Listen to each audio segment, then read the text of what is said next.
Tejaha Kshama Tritihi Shaucham Adroho Natimanita Vavanti Sampadam Devim Abhijatasya Bharata. Supreme Personality of Godhead said, fearlessness, purification of one's existence, cultivation of knowledge, charity, self-control, performance of sacrifice, study of the Vedas, austerity, simplicity, non-violence, truthfulness, freedom from anger, renunciation, tranquility, aversion to fault-finding, compassion for all living entities, freedom from covetousness, gentleness, modesty, steady determination, vigor, forgiveness, fortitude, cleanliness, and freedom from envy and from the passion of honor. These transcendental qualities, O son of Bharata, belong to godly men, endowed with divine nature. Sridham, can you go a little bit better, please? Just a little bit. Thank you very much. Dambo Darpo Bimanascha Krodaha Parushyam cha Agyanam cha Bijatasya Partha Sampadamasurim. Pride, arrogance, conceit, anger, harshness, and ignorance.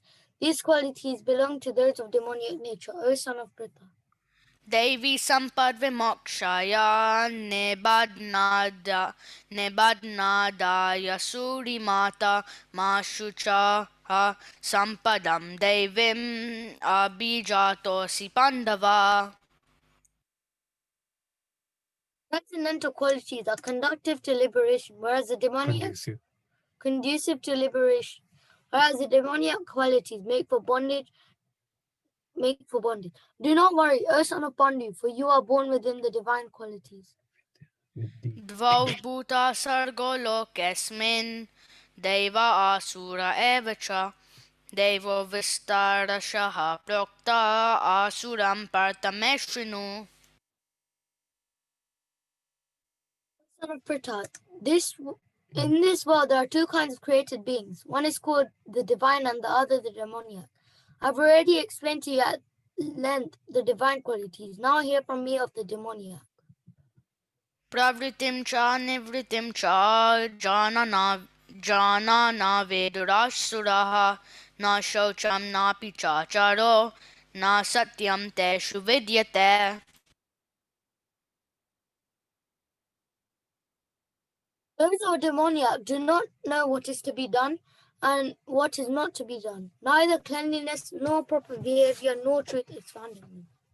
Asatyam apratistam te jagadahur anishvaram aparaspara sambhutam kim anyat kama hetukam.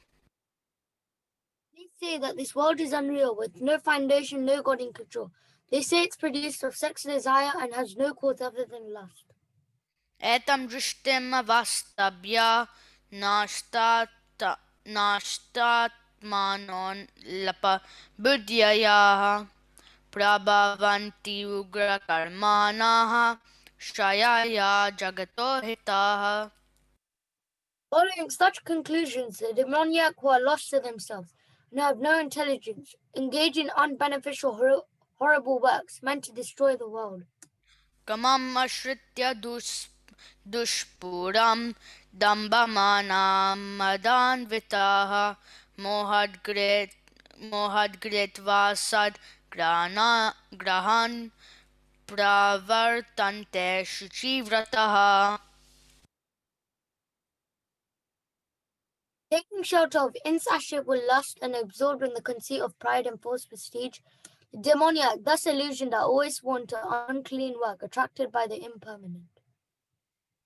Chintam aparimeyam cha pralayantam upashritaha kamopabhoga parama etavaditi nishtitehi ashapasha sater badaha kama kroda parayanaha ehante kama bhogartam anyayenarta sanchayan. They believe that to gratify the senses is the prime necessity of human civilization. Thus, until the end of life, their anxiety is immeasurable, bound by a network of hundreds of thousands of desires. and absorbed in lust and anger, they secure money by illegal means for sense gratification. Idam adya maya labdam imam prapsya manoratam idam astidam api me bhavishyati punardanam aso maya hataha shratur hanishya cha parannapi ishvaroham aham bogi sidoham balavan sukhi adyo bejanavan asmi konyosti sadrisho maya vakshye dasyami modishya iti agyana vimohitaha. The demoniac person thinks, so much wealth do I have today, and I will gain more according to my schemes. So much is mine now, and it will increase in the future. More and more. He is my enemy, and I have killed him, and my other enemies will also be killed. I'm the Lord of everything, I'm the enjoyer, I am perfect, powerful, and happy. I'm the richest man surrounded by aristocratic relatives. There is none so powerful and happy as I am. I shall perform sacrifices, I shall give some charity, and thus I shall rejoice. In this way, such persons are deluded by ignorance. अनेक चित्त विभ्रांता मोहजाल समावृताः प्रसक्ताः कामभोगेषु पतन्ति नरकेषु च. Thus perplexed by various anxieties and bound by a network of illusions, they become too strongly attached to sense enjoyment and fall down into hell. Atma sambhavitah stabda danamana madanvitah yajante nama yagyeste dambena vidipurvakam. Self-complacent and always impudent, deluded by wealth and false prestige, they sometimes proudly perform sacrifices in name only, without following any rules or regulations. Ahankaram balam darpam kamam krodam cha samshritaha mam atma paradeheshu pradvishanto Pyasuyakaha. Rewarded by false ego, strength, pride, lust, and anger, the demons become envious of the Supreme Personality of Godhead, who is situated in their own bodies and in the bodies of others, and blaspheme against the real religion. Tanaham dvishataha kuran samsareshu naradamam man shipami ajasram ashaban asurishva eva yonishu. Those who are envious and mischievous, who are the lowest among men, I perpetually cast into the ocean of material existence, into various demoniac species of life. Asurim yonimapana muda janmani mama prapyaiva konteya tato yanti adamam gatim. Attaining repeated birth amongst the species of demoniac life. O son of Kunti, such persons can never approach me. Gradually they sink down to the most abominable type of existence.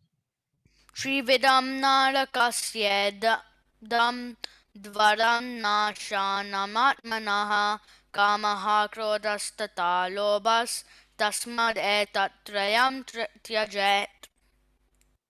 There are three gates leading to this hell: lust, anger, and greed. Every sane man should give these up, for they lead to the degradation of the soul. Etar vimuktaha konteya tamodvareshtribir naraha acharati atmanaha shreyas tatto yati param gatim. The man who has escaped these three gates of hell, O son of Kunti, performs acts conducive to self-realization, and thus gradually attains the supreme destination. Yaha shastra vidim utsrajaya vartate kamakarataha nasa siddhim vapnoti nasukam na param gatim. He who discards scriptural injunctions and acts according to his own whims attains neither perfection nor happiness, nor the supreme destination. One should Thus, therefore understand what is. Oh, Shit. sorry. tasmachastram pramanam te karya vyavastita gyatva shastra vidanoktam karma kartum eharhasi. One should therefore understand what is duty and what is not duty by the regulations of the scriptures. Knowing such rules and regulations, one should not act so that he may gradually be elevated.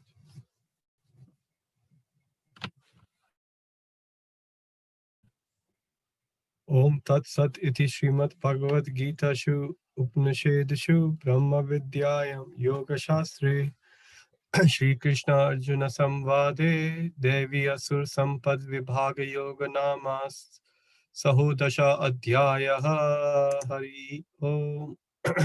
Thank you so much, Yash and Sridham, for that recitation. I know, Yash, you only got to know about like 40 minutes ago, but you did really well for the recitation for this chapter. Thank you. Thank you. So we will carry on our discussion. We will be discussing text 4 today from this beautiful chapter. Text 4 from 16th chapter of Bhagavad Gita. Dambo darparo bhimanascha krodha parushyame vacha ajnanam cha jatasya partha sampadam asurim. Translation and purport by His Divine Grace, A.C. Bhaktivedanta Swami Srila Prabhupada. Srila Prabhupada ki jai. Pride, arrogance, conceit, anger, harshness, and ignorance. These qualities belong to those of demoniac nature, O son of Pritha. Purport. In this verse, the royal road to hell is described. The demoniac want to make a show of religion and advancement in spiritual science. Although they do not follow the principles, they are always arrogant or proud in possessing some type of education or so much wealth. They desire to be worshipped by others and demand respectability, although they do not command respect. Over trifles, they become very angry and speak harshly, not gently. They do not know what should be done and what should not be done. They do everything whimsically, according to their own desire, and they do not recognize any authority. These demoniac qualities are taken on by them from the beginning of their bodies in the wombs of their mothers, and as they grow, they manifest all these inauspicious qualities. Hare Krishna. Om Jnanatimirandasya Jnananjana Shalakaya Chakshurunmilitam Yena Tasmai Shri Guruve Namaha. Namo Vishnupadaya Krishna Presthaya Bhutale Srimate Bhaktivedanta Swamiti Namine. Namaste Saraswati Deve Gauravani Pracharine Nirvishesha Shunyavadi Pashyati Deshatarine Vanchakalpatarubhyascha Kripa Sindhubhe Vacha Patitanam Pavnebhyo Vaishnavebhyo Namo Namaha. Jai Shri Krishna Chaitanya Prabhu Nityananda Shri Advaita Gadadhar Shivasadi Gaur Bhakta Vrinda. Hare Krishna Krishna Krishna Hare Hare Hare Rama Rama Rama Hare Hare. Pride, arrogance, conceit, anger, harshness, and ignorance. These qualities belong to those of demoniac nature, O son of Pritha.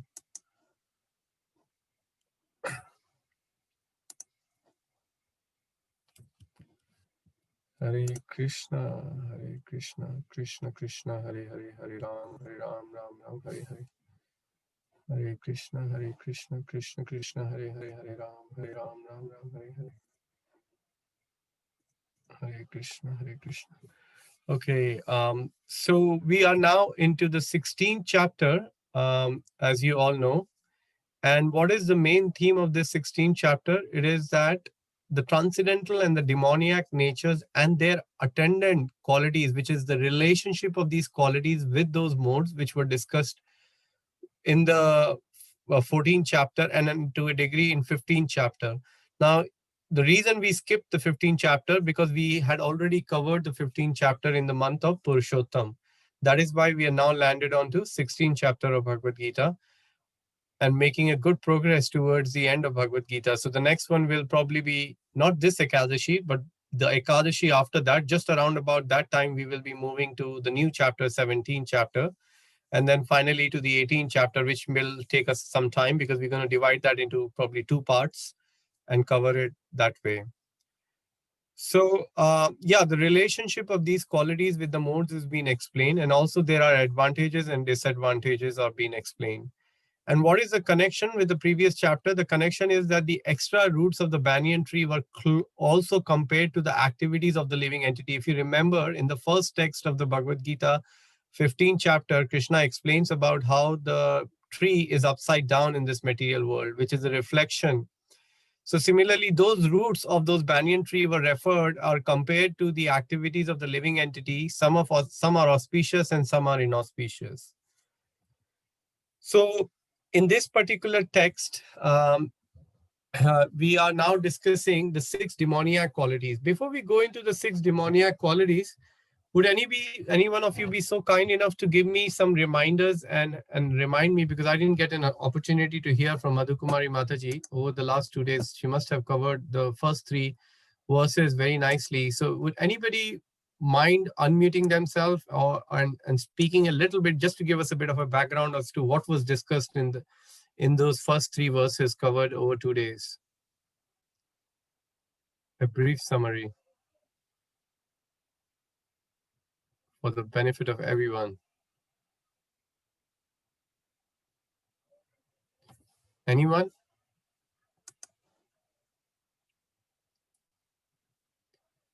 You can give it a try. Did anyone attend this session, by the way?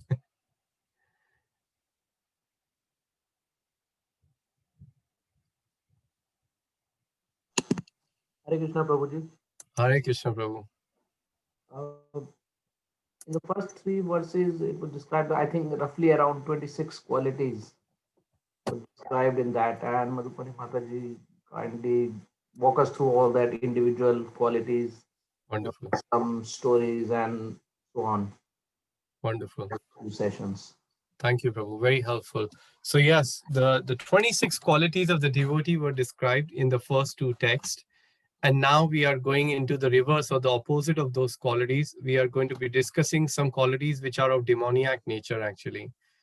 So let's have a quick discussion on that. That was very helpful, Girish Prabhu. Thank you. So here, firstly, the importance of the word abhijatsaya. These qualities are taken on by them from the beginning of their bodies in the wombs of their mothers. As they grow, they manifest all inauspicious qualities. So you see, it is, let's spend a bit of maybe 5-6 minutes on this point. What happens is, at the time of the conception in the womb of a mother, when a child takes place or the birth of a child takes place, that child brings with him his parabdha karma, due to which he is now taking the birth. And when he is taking that birth, all his previous life resultant actions are put together in order to facilitate a body by the material nature, which is empowered by the Supreme Personality of Godhead. One living entity comes into the womb of his mother. And here we see these qualities are taken on by them from the beginning of their bodies in the wombs of their mother. So it is not that somebody who's grown up, and of course the manifestation of those qualities may become very prominent, but they're always there. They're a bit like inert, in the living entity. So the qualities which we were discussing, like anger, conceit, envy. So if you think of it, like, for example, why would somebody attract a soul or a living entity who's conditioned with such qualities? So we can take an example of Srimad Bhagavatam from the Canto 7, Diti and Kashyapa. So Kashyapa was trying to explain Diti that please do not engage in this activity of uniting with me because it is a daytime. And there are many demigods who are witness to all our activities generally, and some of those witnesses are air, sky, water, sun, moon. All these are different witnesses, super soul, and of course all the Devi Devtas. So Kashyapa was warning her that this is not the right time, but Diti was so impelled by lust that she wanted to engage in that activity. And as a result of that engagement, she immediately felt there was a degree of guilt after she engaged in that activity, and she was feeling that, oh, why did I do so? And now Kashyapa said, it's too late. We have to now go through, and you have to go through the difficulty and have to accept the result of what is going to come. So we know that Diti was carrying Hiranyakashipu and Hiranyaksha in her womb. And it is explained that, of course, one side to look at it is the transcendental pastime where Jai and Vijay, who were at the door of Lord Vishnu, were cursed by the four Kumaras when they were trying to enter the Vaikuntha palace of Lord Vishnu. And they stopped them, and the Jai and Vijay said, "Sir, where are you going?" And they said, "What do you mean by where am I going? We've been traveling around the world with a passport which lets us into any planet. How dare you stop us here?" The Kumaras said. And Jai and Vijay said, "Sorry, who are you?" And then this whole dialogue took place. And at the end of the dialogue, the four Kumaras, being so effulgent and full of knowledge, actually gave the curse to the four Kumaras, sorry, to the Jai and Vijay, that may you be cast down into the material world. And for that curse, although the Lord had, it is explained in Bhagavatam, Krishna and Lord Vishnu was fully potent to retract this curse and let the devotees and not let anything happen. But because it was his devotees who had cursed him, the four Kumaras, he kept that curse. But he in one of the verses, Lord says, they will be back again here very soon, so do not worry. So these Jai and Vijay, they took the form of Hiranyakashipu and Hiranyaksha at the time of the appearance of Lord Nrsingadev. Then in Treta Yuga, when Lord Ram appeared, they took the life of, or the body of Kumbhakaran and Ravana. And then they also took birth as the third one was, what was the third one? So there was Ravana, Kumbhakarna, Vishupal and then Shishupal and Dantavakra. Thank you, Hima Mataji. Yeah, so then he took, also it is explained, I've heard, but again, it's not there from Bhagavatam, but I like Jagai and Madai, but I'm not entirely sure of that. But the main point is because of that activity, Diti attracted those kind of two living entities. One side is the plan of the Lord, but it is also a practical injunction from the Shastra that some people, we say, I don't know how many of you understand Hindi, but I'll say a small anecdote in Hindi. My mother used to tell me, this is for my own self, and she was pretty true about that. हमारे हिंदी में कहावत है कि पूत के पांव पालने में दिख जाते हैं. I don't know how many will you of understand, but I'll try to translate. Poot means son, pav means feet, and so poot ke pav palne mein, palna means the a bed where you with a rope you move so the child can sleep. Cradle. So sorry, Mataji? Cradle. Cradle, yeah, thank you. So what it means is you can see the feet of your son and you can make it out how the son is going to be, that how is he going to be as he grows up because of his mischievous activities or whatever he's trying to do. So similarly, these qualities are there, and it is only a matter of time when they start to manifest, as they did in the case of Hiranyaksha and Hiranyakashipu.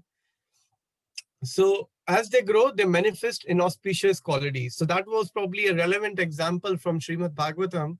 And I mean, I'm reading the first, I've just read the first two chapters of the 7th canto.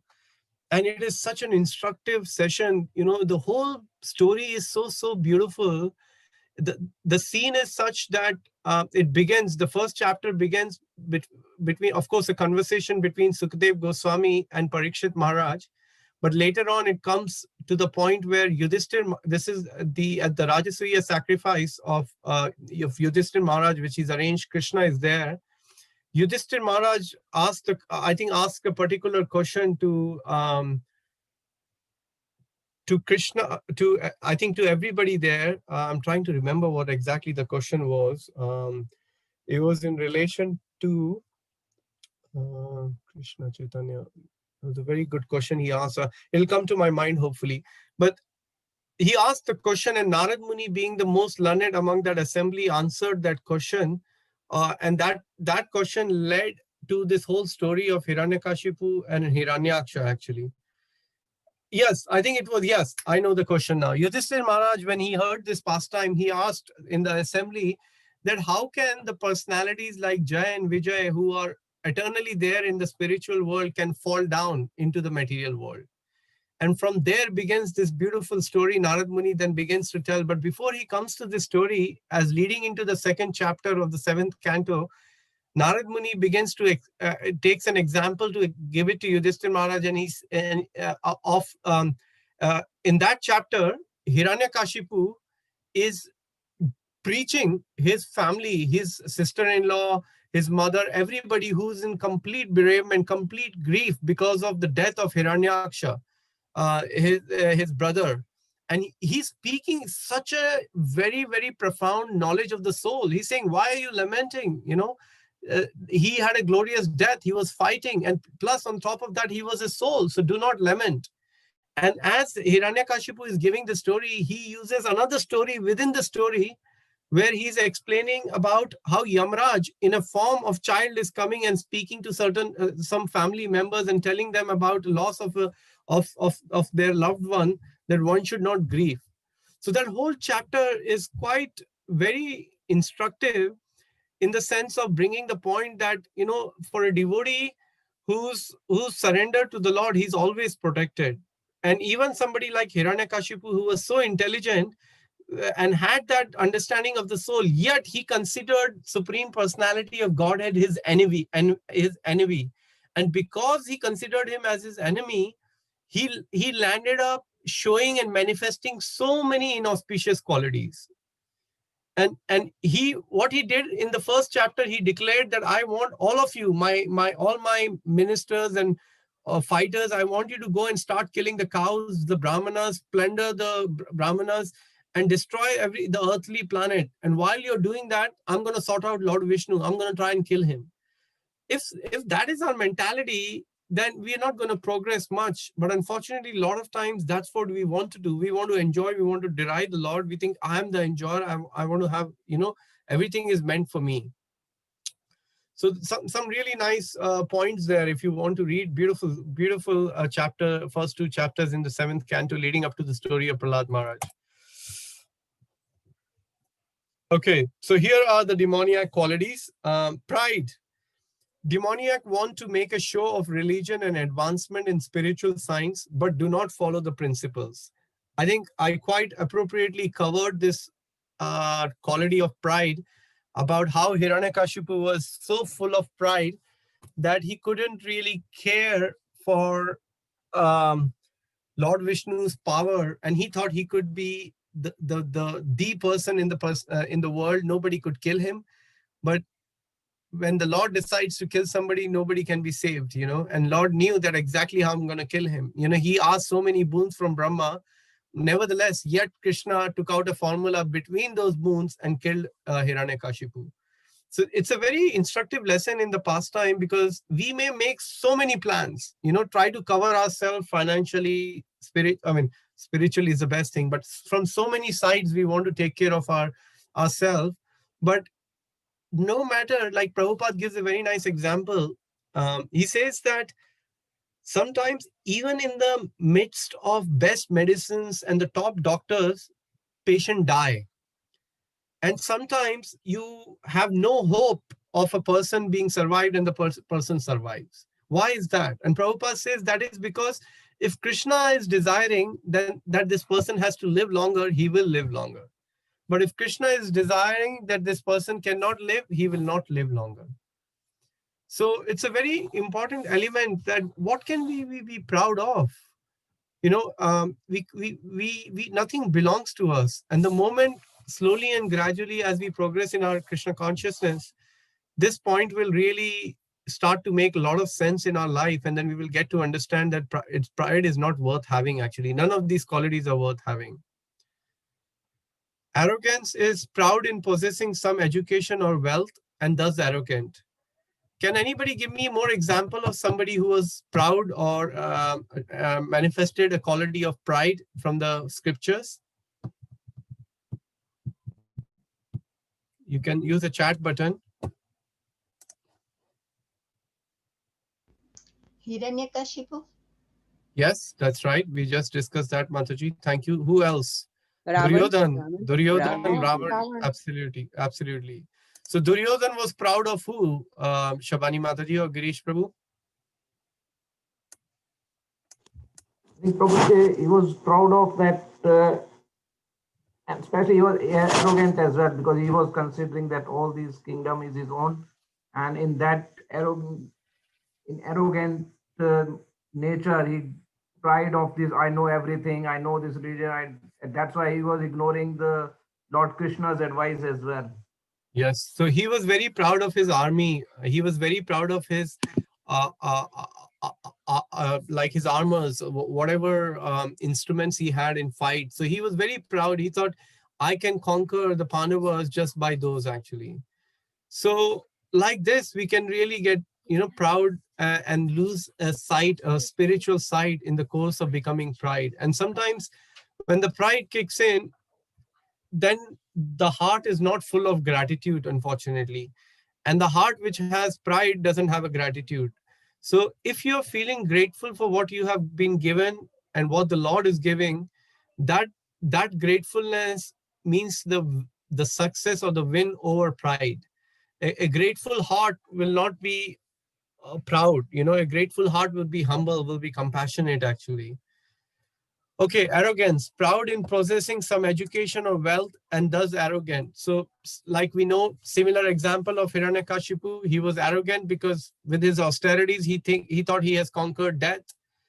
And of course, he was well versed in the Shastra, so he had knowledge, but he did not use his knowledge in the right direction. Conceit, desire to be worshipped by others, demand respect, but do not command respect.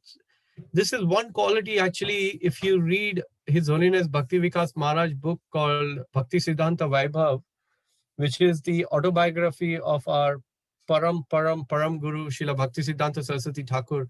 You will notice a lot about conceit, how Bhakti Siddhanta Saraswati Thakur was all the time giving a warning to his disciple, requesting them, begging them that please try to worship, do not have this sense of having respect from others. And when I read that, when I was reading the first part of the Bhakti Siddhanta Vaibhav, I came across so many points Bhakti Siddhanta was making, even with the Bagh Bazaar episode and so many other things. Because people, when you start to demand respect, then obviously you're not in the best of the best place. And it's something needs to be commanded. It comes over a period of time.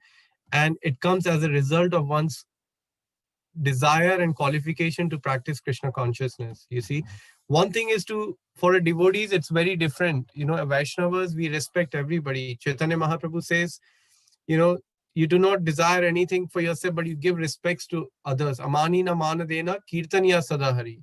So you're the last person. If you're thinking that, you want respect, you should not be thinking. Try to give respects to others. And for a humble devotee, he gets famous even among the demigods, what to speak of this worldly planet actually. So that's something to keep in mind. Anger over trifles and they become angry. So these are all things which I'm working through in my life. So probably not the best person to be speaking, but I'm just trying to myself speak for my own purification and take some examples from the Shastra so that I can gradually, hopefully and prayerfully overcome these anarthas which are in abundance in me, actually, all of them. Anger, we know, can be utilized in the service of the Lord. Hanuman is a great example, how he utilized the anger by burning the Lanka. Harshness is a quality which is very, very difficult to overcome, even among devotees. At least, I can speak for myself. At times, I am harsh in my dealings, sometimes with my own family members. And it is quite difficult. That's why, you see, performing austerity with your loved ones can be the most difficult task. But the day we are able to do that, that's when we can start to see the progress we were actually trying to make. So that's something to think of: harshness and ignorance, not knowing what to do, what not to do, doing whimsically according to our own desire, and do not recognize any authority. So you see, when you have an authority or a mentor or a devotee who you can rely on, who you can call on and say, Prabhu, this is wrong, and open up your heart. Dadati prati granati guhyam akhyati prachati. Bhumte, in that verse, the whole idea of the 6 exchanges, one of the exchanges is to reveal your heart. And in order to do that, you need to put yourself in actually in a vulnerable position to go to a Vaishnava and say, I'm struggling with these faults, and I need your help. And that is called honesty in Krishna consciousness. That's called humility, to open up to somebody and say, Prabhu, I have these anarthas. Is there any practical advice you can give? And that's a very good friendship to have. You may not be able to have it with everybody, but like my Guru Maharaj says, one should collect as many mentors as possible in life. But make sure if not of all, at least one of the mentors should be where you can go and get some chastisement. Because everyone will tell us how wonderfully we are doing. Only a rare devotee will come us and tell us, Divya, maybe you want to take a stock of things, what you're currently doing, what you can have on your plate, what you can't have on your plate. I've had a devotee who came up to me, a senior devotee from our community, and gave some valuable gems to me. And they want with the idea of it was full of appreciation, but also full of real welfare of mine, knowing my situation, my responsibility, my services. And that was a very reflective association I had with this devotee, and I'm very grateful to that. So, and sometimes while we are continuing Krishna consciousness, all of these qualities can come into check when we have that one person in our life who we can pick up the phone and say, Haribol Prabhu, this is Divinam. How are you keeping? I'm good. Prabhu, I've been going through this difficulty. What tips can you share with me? Give me some practical tips, Prabhu. And just by that one call, you will make a degree, even a small degree or an iota of advancement. It would be an honest and sincere effort on your part. Why? Because you have accepted an authority, you have revealed your heart to that person, and now you're able to take steps to improve yourself. But if we don't do that, if we don't take shelter of mentor or a spiritual master, we think, okay, I can manage it my own. That isn't going to happen. The only way we can survive in Krishna consciousness is under the love, affection, and chastisement of the devotees. Love and affection will come from everybody, but it is very important we get chastisement. That is why I'm sure all of you have heard, it is good to be able to be physically serving your spiritual master, but there is also a saying, sometimes you should not go too close to the fire, because you can become familiar with the spiritual master and start to make some offenses. So one has to always be in slight awe and reverence with certain relationships, so that you keep that margin for the chastisement to come. Like I remember in the gone days when I used to travel to Radhakund and take association of His Holiness Mahanidhi Swami. I'm talking about 2010 to 2013, when we were in India. In between, we went to England, and on the instruction of Mahanidhi Maharaj, we used to live in Jaipur, and every weekend we used to travel to Radhakund. We had a very small kutir we had bought in Radhakund, just across Mahanidhi Maharaj's ashram. Me and my wife, when she was, I think, pregnant with Sachi, she stayed whole month of Kartik there. So we used to have, Maharaj used to give us such wonderful association. And during that time, actually, we came, we got to know that sometimes the chastisement in the life can really help us come closer to Krishna. And one of those incidences I can share with you to end the session. Let me see if there's another slide. No, there isn't. So we'll end on that session. So like in ISKCON, obviously, I know there is an approval of chocolate, but many temples, obviously, they don't, I think most temples don't offer it to the deities in the temple, because Prabhupada has kind of spoken. It is a bit of a controversial topic, but there are many personalities who don't eat chocolate, So one time I was there in Radhakund with Mahanidhi Maharaj. Early in the morning with him, we went, took bath in Radhakund. And after that, Maharaj would never leave his house without a chapati for cows in his bag and a biscuits for the dog on the street for Radhakund. For many years, Maharaj has been living there, Manidi Maharaj. Now he's taken, of course, Babaji Fesh, but he would always do that, and we will go with him. And one day there were no biscuits, and Maharaj asked me and one other devotee, Prasanna Prabhu, to go and get some biscuits. And we went. He would always give them Parle-G biscuit, Parle-G.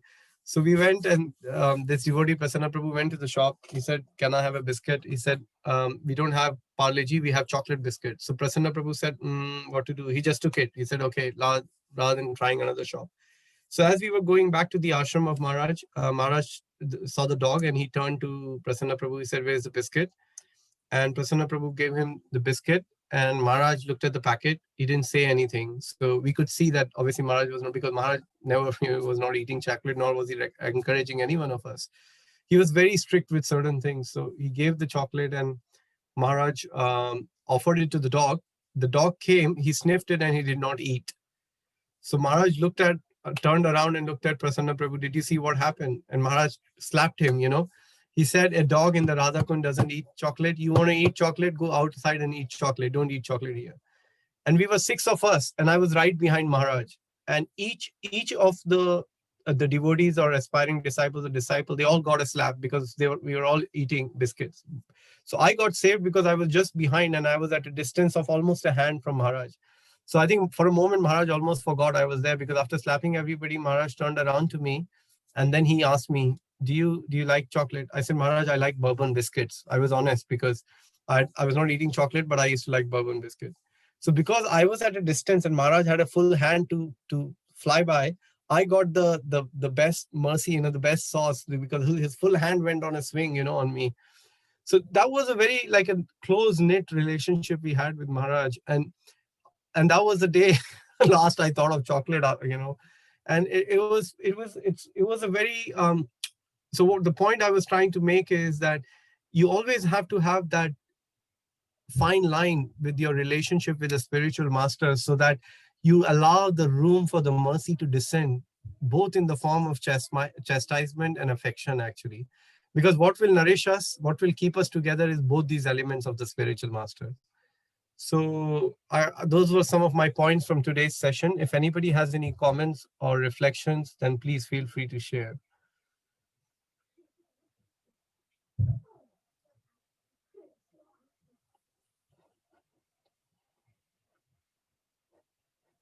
Hare Krishna, Prabhuji. Hare Krishna, Mataji. Prabhuji, I'm struggling with the last sentence of the purport. I can't seem to I'll get bring it my up. head around Yeah, it. let's have a look. These demoniac qualities are taken on by them from the beginning of their bodies in the wombs of their mothers. Oh, yeah. So I know you mentioned karma, previous karmas they carry with them, obviously. Yes, Mataji. And then the demoniac qualities are because of the womb of the mother. I'm a bit unsure about that. Because Okay, I've often seen pious parents producing demoniac children. So I'm a bit unsure. Sure. So these demoniac qualities are taken on by them from the beginning of their bodies in the womb of their mothers. And as they grow, they manifest all these inauspicious qualities.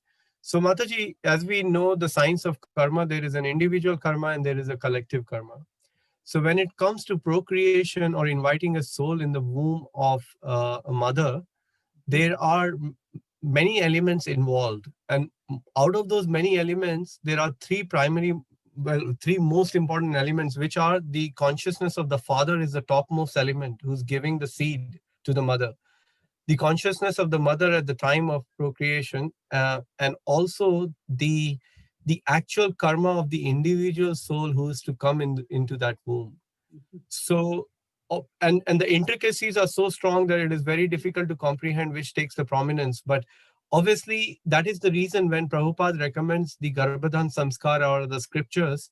So in that, one is actually purifying his consciousness. Both husband and wife are at least trying to chant 50 rounds, invite some Vaishnavas, feed them prasadam.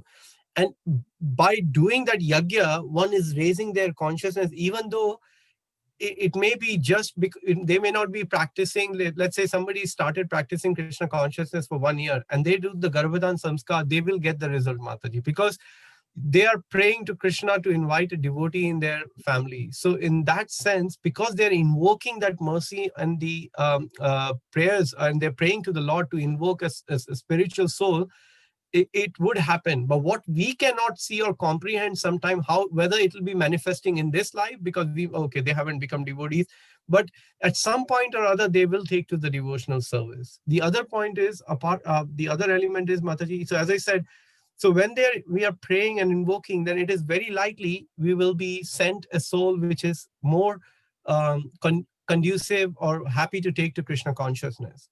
But in the event we are not, when we discuss the example of Diti, it is pretty evident and clear the kind of soul one is going to invite actually. So like this, because there is a verse in Bhagavad-Gita, Sad Asad Yoni Janmashu. I don't know the whole verse, but these qualities are part of our nature or our karma from long ago, from many lives. It's not a question of one life. So that's why we accumulate these activities, and when we die in the past life, with even previous lives activities all put together, a material body is decided. And our subtle mind has a conception which carries those qualities into the womb of a particular mother. And then the manifestation of those qualities come later, as Prabhupada is writing in the purport. Yes. So the fact that they've come into a devotee's womb, that means there are karma that have built up, which have brought them to a devotee's womb. Is that right? Yes. So they have performed pious activities themselves in order to come to such a position to be able to come into the womb of a mother who's practicing Krishna consciousness. So that itself is a very high birth. Prabhupada calls it, in most cases, like he calls them Vaikuntha children, though these children are very, very special. I mean, even in this age, Hema Mataji, if you think of it, anything to do with the Vaishnavas or children coming in the Vaishnava family, to get a glimpse of devotional service, what to speak of day and night, them eating prasadam and seeing the arti happening at the home and parents discussing Bhagavad Gita and Bhagavatam, it is otherworldly altogether, Wonderful. Yeah. Okay. Thank you, Prabhuji. Thank you, Mataji. Thank you. Divya Gaurangi Mataji is saying 13.2 to Purusha Prakriti. Oh, thank you. Yes, Purusha Prakriti Sohi Bhungte Prakriti Jan Gunan Karanam Guna Sangasya Sad Asad Yoni Janmashu. Divya Gaurangi Mataji, would you be so kind to just try and help us with the approximate translation? You can even look up and read it for our understanding. Hare Krishna Prabhuji, then with pranam. Hare Krishna. The translation is the living entity in material nature thus follows the ways of life, enjoying the three modes of nature. This is due to his association with that material nature. Thus he meets with good and evil amongst various species. Thank you. Hema Mataji, does that resonate well with your question? Yes. Thank you. Thank you, That's Mataji. useful Thank to you. know. Yes, thank you. Very appropriate was Divya Gaurangi Yes, Mataji. thank you, Thanks for Mataji. reminding me. Beautiful verse. Purusha Prakriti Stohi Punkte Prakriti Jan Gunan Karanam Guna Sangasya Sad Asidyo Nijanmashu. So the living entity is carrying these impressions through the modes of material nature. We are all carrying, I mean, it's there with us. Unfortunately, although it's not our nature, it has become the part of our very existence and our nature, because we are so tightly connected with the modes of material nature. But look at the benediction Chaitanya Mahaprabhu is offering. He's telling Prema Pumarto Mahan that he's come to give us the love of Godhead, which can completely extinguish the fire of the material existence, which will completely burn all to ashes. All are these material impressions. And there is an ability, if we take to Chaitanya Mahaprabhu worship of Mahaprabhu and Nityananda Prabhu, that a pure devotional service in our heart can be ignited. We are very, very fortunate actually. Just to worship Radha Krishna in this life is glorious. But to worship Radha Krishna through Chaitanya Mahaprabhu and Nityananda Prabhu is super glorious, because that is not even given to many, many people in many, many earthly planets actually. We are extremely benedicted to having come in the line of Sri Chaitanya Mahaprabhu, who only appeared, if you look at the time factors we have been studying from the scriptures, only 500 years ago. So even you can feel the current and the pastimes of the Lord through Chaitanya Charitamrita, through Krishnadas Kaviraj Goswami, and through Srila Prabhupada so much actually. So yeah, it's thank you for that, Mataji. Any other comments, or anyone has any questions? Any reflections?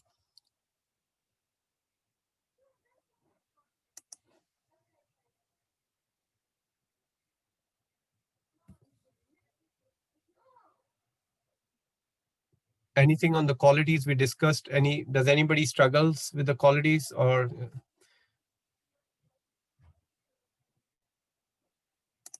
Krishnavani Mataji saying beautiful recitation, Yash and Sridham, and wonderful explanation of this verse. Hare Krishna. Thank you, Krishnavani Mataji.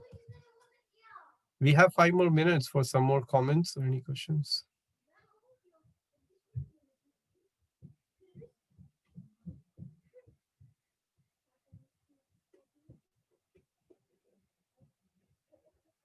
Okay, so how about if somebody would like to tell me how, let's have a little bit of a sort of interactive session.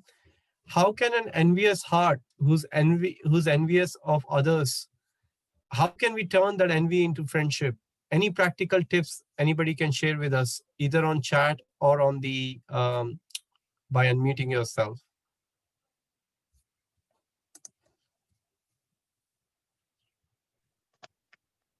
By glorifying the person that we're feeling envious for. Fantastic. How would we do that, Hema Mataji? I mean, it is quite difficult, isn't it? If we are struggling with somebody to get on with and to be able to glorify that person, it does takes a bit of a life out of you, isn't it? But that is a very good point. Appreciating others for their qualities and trying to glorify can help. I think hanging on to one quality I'm sure that person has one quality that you think is good. And you can hang on to that and try and discard all the others. Yeah, that's true. It's a very nice point you made. Yeah, often our nature is to look at what's wrong. But other day, my son was trying to tell me, and he made such a good point. I learned from him. He said, I don't know where he heard it, but it was very profound. He said, if you want to see, if you're looking in the mirror, try to see your faults. And if you're looking through a lens, then try to look at good qualities at others. So, and he was trying to connect that often we try and, comment, taunt with each other and try to critique each other. But when we look at a mirror, we are able to see our image, and then we can really reflect, okay, so many bad qualities are there in me.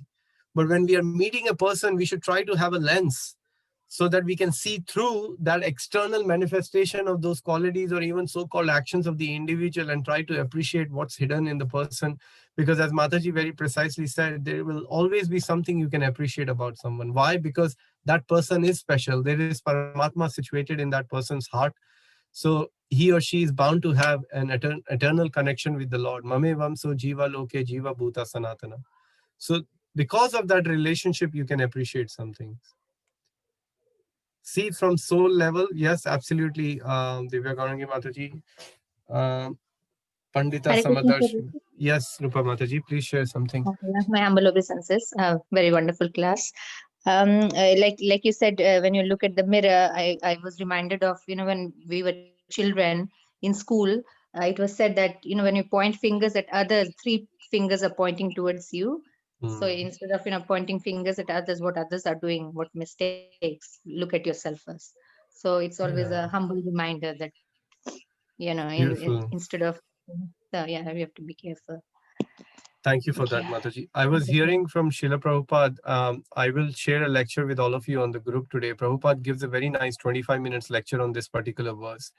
And in that verse, Srila Prabhupada was speaking, he was giving an example when he was talking about envy.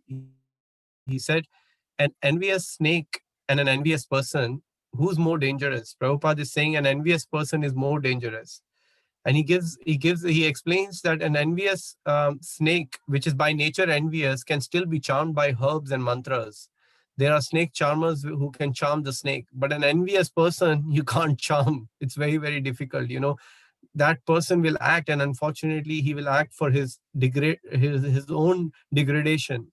Nobody can stop that person. So yes, we have to be very, very careful. Envy stems out of us insecurity. That is correct. It does, because when we think that I'm better than that person, that's envy. But to think that, okay, I'm the least there, and I'm doing my best, but I'm trying to do something from my side, but I'm not there yet. Often envy comes because we are seeing our weakness in them. Very nice. Okay, great. Well, any other last comments or reflections before we? Can it be shift your focus to the goodness in your life? Yeah, why not? Could you tell us a little bit more about that, Bhagwati Mataji? How do you mean that? Because the biggest reason we envy the life of another, because we have begun to take our blessings for granted. We are not gratitude to things like that. And if you count them, you know that you are talented, you are gifted, you cared for, but still you forget that, you see. And there are countless reasons you get. So I think that's what you should remind yourself again, and grateful for the life you have been given.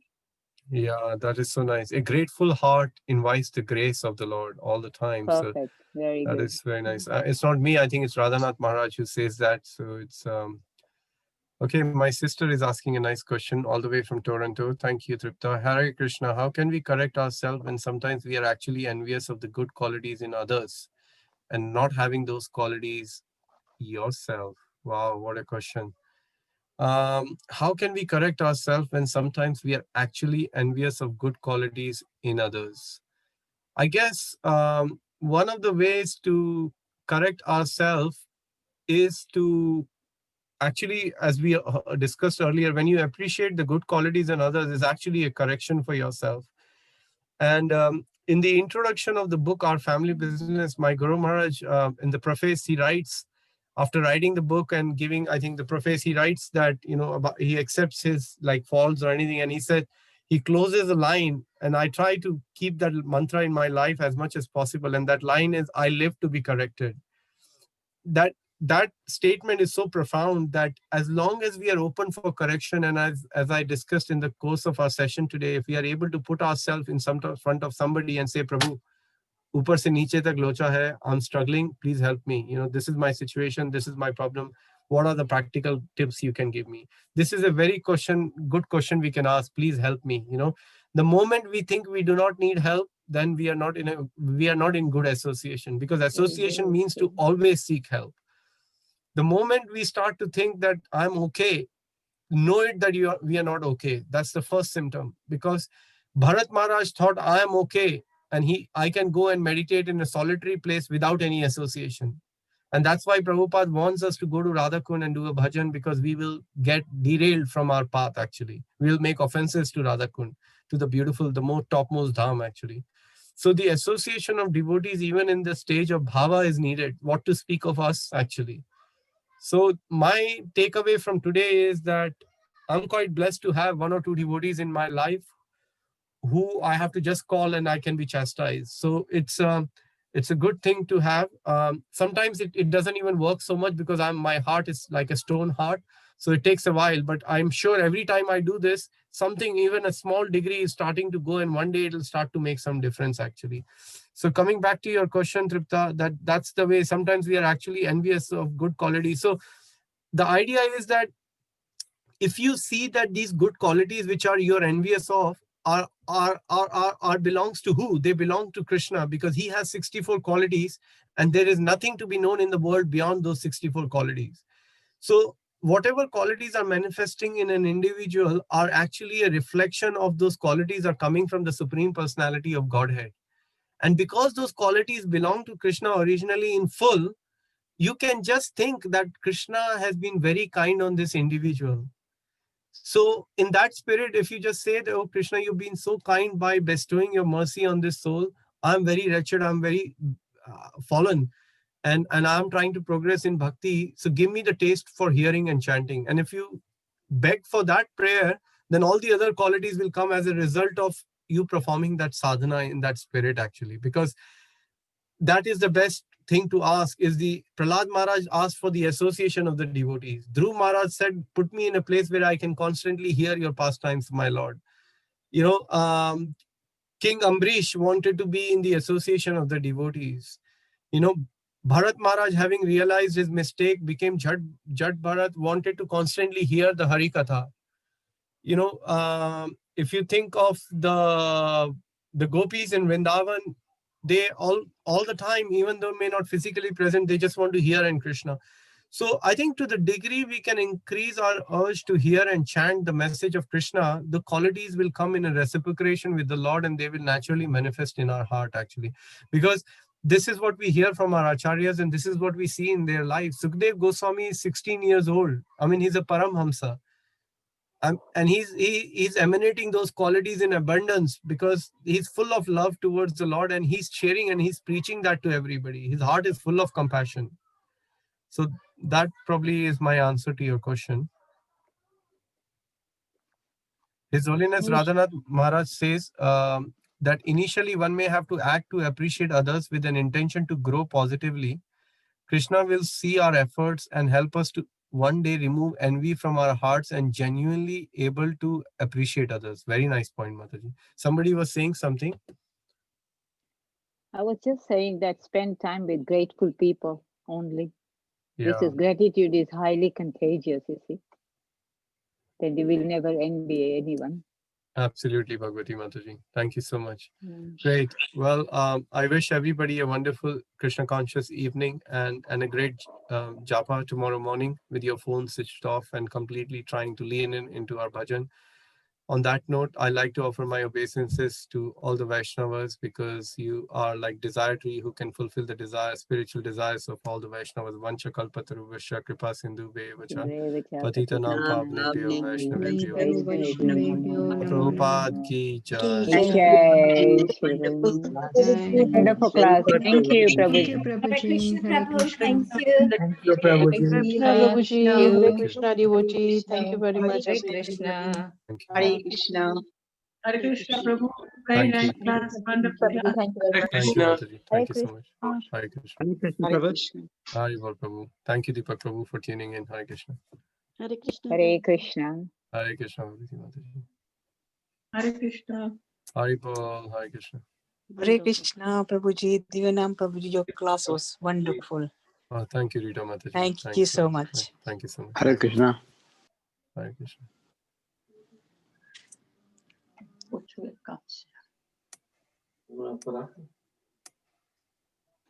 Thank you, Prabhuji. Hare Thank you so Krishna. much. Hare Krishna.